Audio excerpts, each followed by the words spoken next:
What's up, che novità in Europa? Quoi de neuf l'Europe? What's up, Europe? Les jours de la Grande-Bretagne au sein de l'Union européenne sont donc comptés, même si au jour auquel nous enregistrons cette émission, nous ne connaissons pas encore la date officielle effective du Brexit, avec un report éventuel au-delà du 29 mars. Quoi qu'il en soit, 15 ans après l'élargissement à l'Est, c'est un membre historique et particulier du continent qui s'apprête à le quitter. Une première pour l'Union européenne, une première plus que laborieuse d'un point de vue politique. Compliqué aussi pour l'économie des deux parties. Des chiffres qui annoncent tout et leur contraire sont exploités depuis 3 ans maintenant. Mais le Brexit, n'est-ce que ça finalement? N'est-ce qu'un marché, des consommateurs, des échanges commerciaux ou encore un taux de croissance qui seront impactés? N'est-ce pas aussi une vision du monde, des affaires étrangères, un modèle culturel qui nous quitte? C'est le sujet de ce What's Up Europe que vous propose la rédaction de Café Babel. Nous sommes en direct du Parlement européen à Strasbourg avec 2 invités.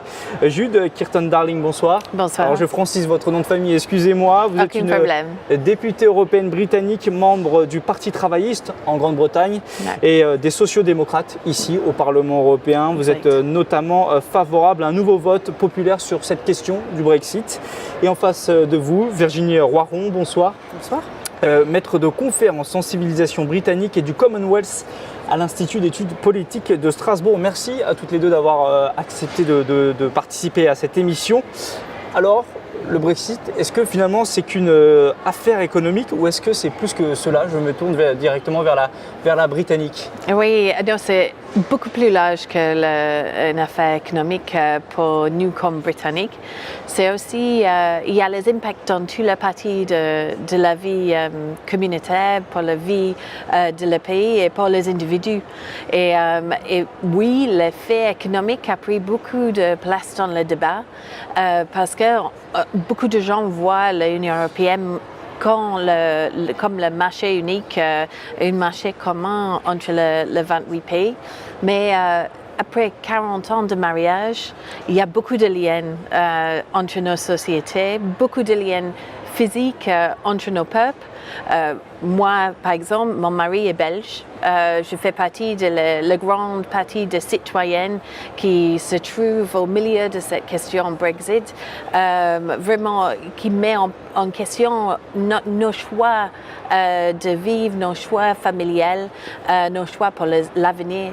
Et à partir de le dernier 40 ans ensemble dans l'Union européenne, mais toute notre histoire ensemble comme pays voisins, il y a beaucoup de liens culturels qui sont en question, en changement. C'est un moment de rupture et dans un moment de rupture, il y a les effets qui sont clairs et il y a les effets qui ne sont pas encore clairs. Et on va justement parler de ces effets qui ne sont pas vraiment clairs. Ouais. Virginie Roiron, avec votre regard de spécialiste à vous, c'est vrai que la partie économique a pris beaucoup de place dans les débats depuis 3 ans. Oui. C'est aussi autre chose le Brexit? Oui, bien sûr, je suis tout à fait d'accord. Ça impacte les individus, mais ça impacte aussi le rôle du Royaume-Uni dans le monde, la définition de sa diplomatie d'une certaine manière aussi, comment on se situe géopolitiquement et puis au niveau des relations internationales. Donc là, on sait que ça a toujours été il y a toujours une certaine ambiguïté donc sur le continent, pas sur le continent, etc. Mais quand même, l'influence que le fait d'être dans cette Union européenne a pu apporter au Royaume-Uni aussi en termes de négociations internationales, etc., n'est pas à négliger et donc va devoir être repensée. C'est toute une politique étrangère aussi qui va être repensée. Pour l'Union européenne et pour la Grande-Bretagne? Pour les deux, effectivement. Mais essentiellement pour le moment pour la Grande-Bretagne, un repositionnement dans le monde qui doit être repensé, qui va au-delà des slogans genre Global Britain, etc., qui va devoir vraiment se repositionner dans certaines d'autres alliances stratégiques, partenariats stratégiques pour garder l'influence au niveau auquel elle est actuellement. Quand on parle de diplomatie, d'affaires étrangères, on parle beaucoup aujourd'hui de soft power dans les affaires internationales. Alors pour résumer ce que c'est l'influence que peut avoir un pays, une entreprise pour convaincre les autres sans recourir évidemment à la force. L'Europe, on dit souvent que c'est sa principale force, ce soft power, mais finalement l'étendard de ce soft power, n'est-ce pas la Grande-Bretagne qui était à l'avant-garde de toutes les révolutions intellectuelles passées, de la liberté individuelle, de la démocratie parlementaire? Est-ce que l'Europe ne perd pas son principal atout justement pour ce soft power en perdant la Grande-Bretagne? Moi, je trouve que c'est une des choses qui est complètement contradictoire à l'intérieur de tout le débat Brexit chez moi en Grande-Bretagne. C'est qu'il y a un conflit très clair dans le débat Brexit. Dans ma région a voté nettement pour quitter l'Europe. Mais ce n'était pas un vote pour aller au-delà de l'Europe dans le monde. Mais en même temps, les grands dirigeants de la campagne Brexit pour quitter l'Union européenne ont proposé cette idée de Global Britain. On dit que l'Europe était en train de tenir le Royaume-Uni, de nous arrêter, empêcher d'arriver à nos possibilités. Et dans le passé, c'est quelque chose qui était vraiment un atout de le Royaume-Uni, c'était soft power, d'utiliser les industries culturelles, les langues. La langue est très importante, les relations D'ailleurs, tout le monde continuera à parler anglais dans l'Union européenne, même sans... Je m'inquiète pas pour ça, mais tout ça, ça fait partie de la soft power de la Grande-Bretagne dans le passé. Qu'est-ce que moi je trouve très triste dans le Brexit, c'est deux choses. D'abord, la plupart de la vote Brexit, de mon avis, c'était pour retirer la Grande-Bretagne du monde. C'était un vote contre l'international, contre l'idée qu'on est un acteur retirer du monde et pas que de l'Union européenne, parce que certains ont dit on se retire de l'Union européenne pour retrouver cet arrimage au reste du monde. Oui, et ça c'est le langage de l'extrême droite. Dans le parti conservateur, aussi. Pas vraiment UKIP, mais l'extrême de la parti conservateur qui sont pour le libre-échange, oui, et pour le commerce international sans règles. Et leur vision, c'est un monde dérégulé où les entreprises sont libres à voyager partout, à faire ce qu'ils ont envie. Le vote était vraiment d'un autre endroit culturel et politiquement. Chez moi, c'était un vote de gens qui, plus ou moins, c'était un vote de proteste pour dire le monde bouge trop vite, on a envie de sortir de la vitesse. Donc, c'est contradictoire. Mais la deuxième chose là-dedans, c'est aussi qu'on a perdu 100% dans les derniers 2 ans notre réputation de pragmatisme, notre réputation d'être un pays qui fait les décisions politiques sur la base de la preuve, sur la base d'un débat sain et modéré et basé sur un respect mutuel. Ça, maintenant, je crois qu'il y a plus personne de la Grande-Bretagne change aujourd'hui en Europe qui voit la Grande-Bretagne dans la même optique. Vous pensez que la vision de la Grande-Bretagne change aujourd'hui dans le monde Dans le monde, je ne sais pas. En Europe, du moins, je serais peut-être un peu plus nuancée parce que il y a quand même il y a toujours eu des hauts et des bas en fait. Et finalement, le soft power britannique dans l'Union européenne s'est beaucoup exercé au moment justement où toutes ces qualités de pragmatisme, cette appropriation en fait des institutions et des outils qu'on avait, que le Royaume-Uni pouvait avoir dans l'Union européenne pour faire passer ses idées, pour faire circuler ses idées, ses pratiques. On parlait tout à l'heure du nombre des députés britanniques au Parlement européen qui sont, je crois, les 2e plus gros contributeurs de rapports. Donc tout ça, ça a une influence. Beaucoup plus que les eurodéputés français qui se disent souvent europhiles.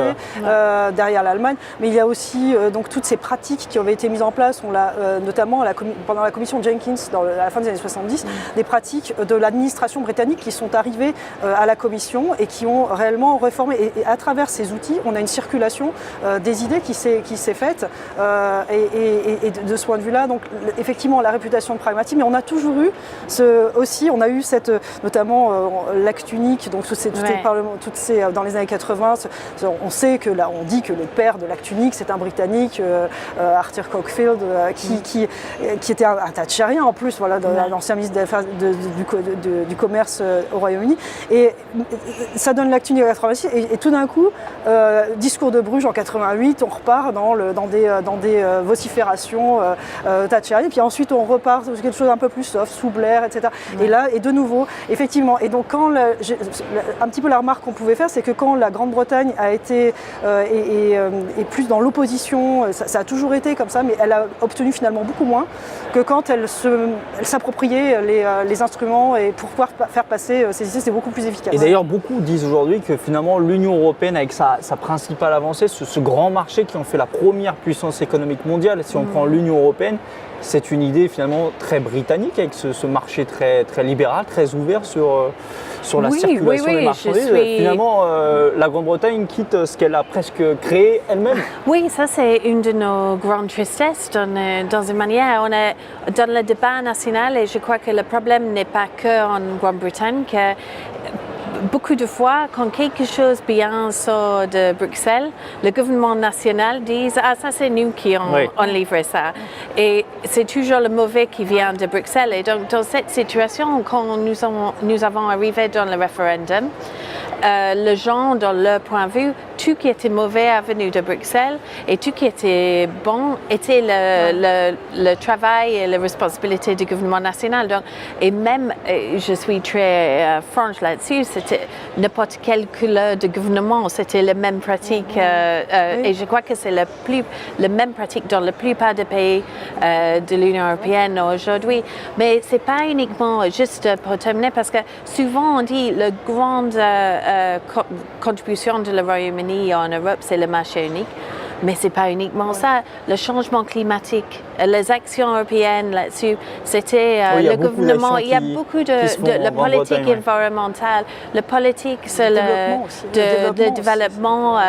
L'aide au développement, vous voulez dire? Oui, l'aide au développement, oui. Oui, beaucoup de politique, la politique commerciale aussi.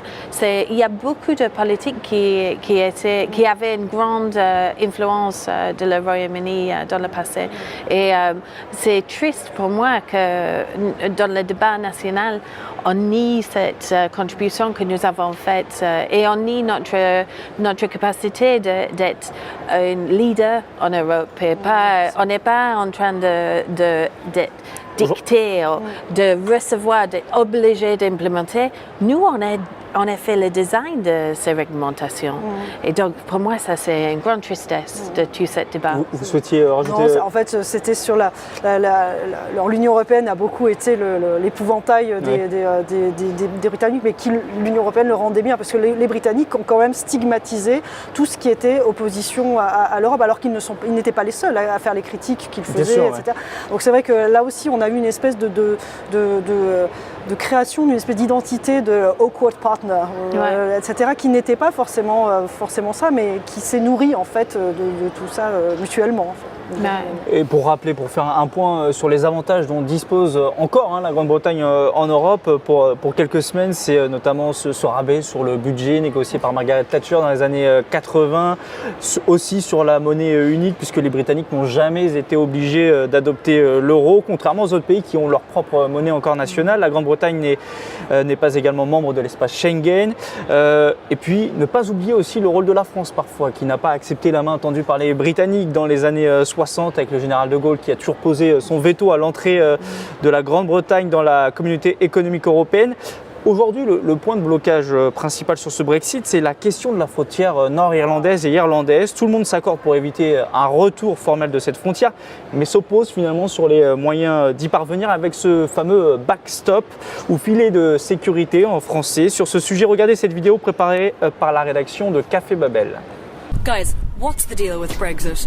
This feels like an incessant ping-pong tournament of back and forth where both players are either really good or equally bad.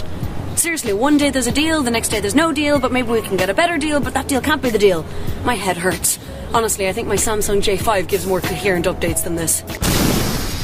If the flustered Theresa May continues running down the clock in the hopes of scaring her colleagues into more favourable parliamentary arithmetic, we end up ironically and dangerously close to a no-deal Brexit happening. This means that overnight Northern Ireland would suddenly stop being a part of the EU, thereby legally resurrecting the border which separates the Emerald Island in two parts. Is anyone even aware of how symbolic that 500-kilometre border is? Keeping it invisible is an important historical declaration of peace between our two countries after nearly 3 decades of guerrilla warfare and antagonisms that raged for centuries prior. The relationship between our two islands has always been a bloody one. We exchanged the northern part of our country for freedom from the then British Empire because it was the north that was the most satisfied with British rule. Needless to say, this did not go down well with everyone on either side of the cause, and we had to wait until 1997 with the Good Friday Agreement to achieve the peace. All citizens were entitled to British and Irish passports. Integration was facilitated, and there was a firmly invisible border. Today there are countless people living on one side of the border who work or attend education on the other. This ensured that the only hostilities that happened between the UK and Ireland were purely rugby-based. A no-deal Brexit would impose a physical border, but no one on the island of Ireland, even those who had the right to vote up north, asked for this. With less than 3 weeks to go, and St. Patrick's Day as a symbol of Irish pride coming somewhat ironically 2 weeks before it, my opinion is that the UK should swallow its pride and take the deal.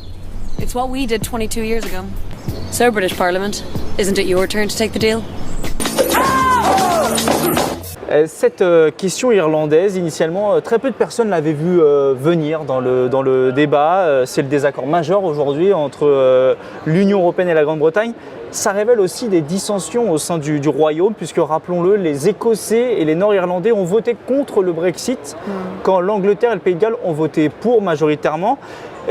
Est-ce que ces différences de vote pourraient faire éclater à moyen ou long terme le Royaume-Uni un jour? Ou alors là, c'est de la fiction selon vous? Non, je crois que c'est un très grand risque que Brexit va vraiment terminer l'union au sein de le Royaume-Uni. Ah, vous pensez que c'est une vraie possibilité? Oui, c'est une vraie possibilité. Ça dépend de quel genre de Brexit. Parce qu'on doit être clair que même aujourd'hui, 3 années après le vote, oui, on est toujours... ouais. on est là aujourd'hui 17 jours jusqu'à le 29 mars. Et on n'est toujours pas clair qu'est-ce que serait la relation dans l'avenir avec l'Union européenne. Et justement, quel scénario pourrait faire éclater éventuellement à long terme le Royaume-Uni? Oui, il y a 2 scénarios. Le premier, c'est un no-deal Brexit. Ça, en Écosse, le sondage montre que la réaction, s'il y a un no-deal Brexit, ça pousse vraiment beaucoup de gens vers l'avis que l'Écosse doit redemander l'indépendance. Et moi, je crois que je ne suis pas le seul. Il y a un grand débat chez nous constitutionnel. Comment on peut avoir une situation où une partie de notre fédération, dans une manière, a voté complètement contre le Brexit. Mais on a aussi un débat en Pays de Galles. Qu'est-ce qui se passe dans l'avenir? Ils ont voté contre pour le Brexit. C'était 52%, je oui, crois. C'était très juste. C'était très juste.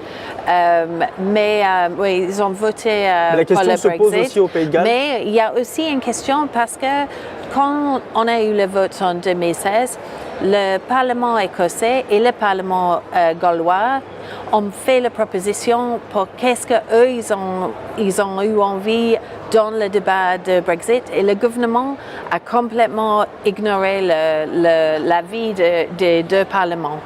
Et ça, c'était constitutionnellement très difficile parce que dans notre système, ils ont le droit d'avoir un avis et le droit d'avoir une influence sur la situation et les négociations.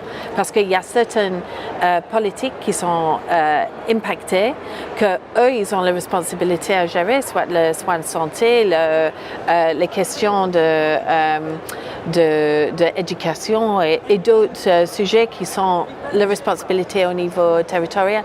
Mais le grand débat, c'est si l'Irlande du Nord est dedans l'union douanière et dedans le marché unique, pour les Écossais, ils demandent tout de suite, et ils ont déjà posé si eux, ils ont le droit de ça, Bien sûr. pourquoi pas nous? Virginie Roiron, sur cette possibilité d'éclatement du royaume britannique. Je rejoins totalement Dieu, c'est-à-dire que ça va dépendre du type de Brexit qu'on va avoir. Et là, on en sait encore peu de choses. Je rappelle, on est mi-mars quand on enregistre cette émission. On ne sait pas, comme beaucoup de choses, on ne sait pas. Donc oui, il y aura forcément des tensions. Après, ça va dépendre aussi pour l'Écosse, donc le référendum s'était quand même déroulé il y a plusieurs années maintenant. Dans une atmosphère où c'était globalement... en 2015, voilà, je crois.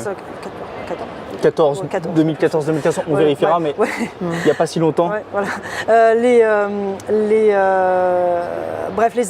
En Écosse, il y avait certains... Dans tout ça, puis finalement, ce référendum n'a pas déroulé. Est-ce que les nationalistes auront toujours ce soutien populaire dans quelques années? C'est à voir. Ça, on peut pas, ça dépend aussi beaucoup de facteurs en Écosse. Même. Alors après, l'Irlande du Nord, c'est très complexe aussi, puisqu'on a deux populations très polarisées, enfin deux camps très polarisés. On a d'un côté ceux qui soutiennent le DUP, le Democratic Unionist Party, qui soutient Theresa May au Parlement britannique et qui est sur une ligne très dure, très hard Brexit, si je ne me trompe pas, et qui ne représente absolument pas l'autre partie de la population qui, eux, en revanche, étaient plutôt en faveur d'un maintien. Il faut être clair qu'il y a une partie de voteurs de DUP qui ont voté pour rester en Europe, qui ne sont pas contents. Le DUP ne représente pas... C'est une faute de notre système électoral qu'ils ont la plupart des sièges à Westminster, et le Sinn Féin, qui représente la population républicaine, ne prend pas le siège, ne rentre pas dans le Parlement à Westminster, mais pour avoir plus que 60% de la population des Irlandais du Nord qui a voté pour rester en Europe, ça veut dire qu'il y a les gens qui ont voté DUP qui veulent rester en Europe. Donc, eux, ils sont en train de pousser une politique qui est aussi très délicate chez eux. Parce que parfois, ils sont contre leur propre voteur. Oui, pour rappeler les chiffres, l'Irlande du Nord, c'est 56% précisément pour le maintien, 62% pour l'Écosse. C'est du pragmatisme aussi, l'idée de la frontière terrestre a beaucoup aussi joué, certainement autant que les soutiens idéologiques en termes d'unionisme. Pour terminer cette émission, peut-être rappeler un fait tout simple, mais qu'on oublie parfois, c'est que même si le Brexit va se faire, on ne sait pas encore quand, géographiquement, la Grande-Bretagne reste très proche de l'Union européenne. Psychologiquement, vous restez très proche des Européens. La jeunesse britannique, visiblement, se sent très européenne. Est-ce qu'on peut imaginer un référendum? Alors vous voulez un nouveau référendum maintenant, mais si ce n'est pas maintenant, dans quelques années, dans 10, 15, 20 ans, pour revenir au sein de l'Union européenne? Oui, je crois que l'histoire de l'Europe, ça manque que le Royaume-Uni s'éloigner et puis rapprocher, l'éloigner, rapprocher. Je crois que la campagne pour rentrer dans l'Union européenne, si on quitte, va commencer le jour même. La jeunesse d'aujourd'hui va se saisir la jeunesse d'aujourd'hui sont complètement convaincus qu'on doit être dans l'Union européenne. Mais je dois dire que dans notre gouvernement et dans le camp Brexit, il y a certains qui aimeraient bien aussi influencer pas uniquement la politique, mais aussi la géographie, par essayer de tirer le Royaume-Uni vers une alliance avec les États-Unis et qu'on fait partie... Ils ne pourront pas le faire physiquement au moins. On ne sait pas. Ils parlent de la technologie qu'on ne sait pas aujourd'hui. Peut-être il y a la technologie aussi pour tirer l'île plus vers l'Atlantique du Nord. Mais ça, c'est politiquement, de certains dans le gouvernement actuel, ça, c'est leurs objectifs, c'est de rentrer dans un accord commercial équivalent de l'Union européenne avec les États-Unis et le Canada. Et là, je crois que ça va être pour le dommage de le Royaume-Uni dans le long terme, parce que nos valeurs, nos standards, tout qu'on a apporté en Europe, on va perdre comme le petit frère dans cette relation. Peut-être aussi, peut-être que cela poussera peut-être aussi l'Union européenne à se poser des questions sur la manière dont elle fonctionne. Parce que c'est vrai aussi il y a beaucoup de critiques, et ce n'est pas seulement des critiques extrémistes, sur la manière dont fonctionne l'Union européenne, le déficit démocratique, on en entend parler beaucoup. ça fait aussi partie des choses qui font que le Royaume-Uni sort. Ça fait partie de ces critiques. Donc peut-être qu'on peut y envisager ces technocrates, de ce manque de démocratie, donc une parfois, réforme de l'Union européenne. Voilà, une réforme de l'Union européenne. L'Union européenne s'en serve pour s'améliorer de ce peut-être, mais je pense que ça ne peut être qu'à la condition d'une réforme réellement profonde de l'Union européenne qu'on pourrait envisager que le Royaume-Uni revienne. Mais je suis d'accord, là, la campagne, il va de nouveau y avoir des... mais bon, finalement, le Royaume-Uni a mis du temps pour rentrer. Oui, ils sont rentrés en 1974. Il y avait déjà eu, je crois, un référendum en 1975 pour le maintien qui avait été largement gagné à l'époque. Et peut-être qu'il y aura du coup un nouveau référendum dans quelques années. Nous nous reverrons peut-être dans quelques années. C'est la fin de cette émission. Merci encore une fois à toutes les deux d'avoir participé à cette émission. Les affaires autour du Brexit vont évidemment se poursuivre dans les jours et semaines à venir.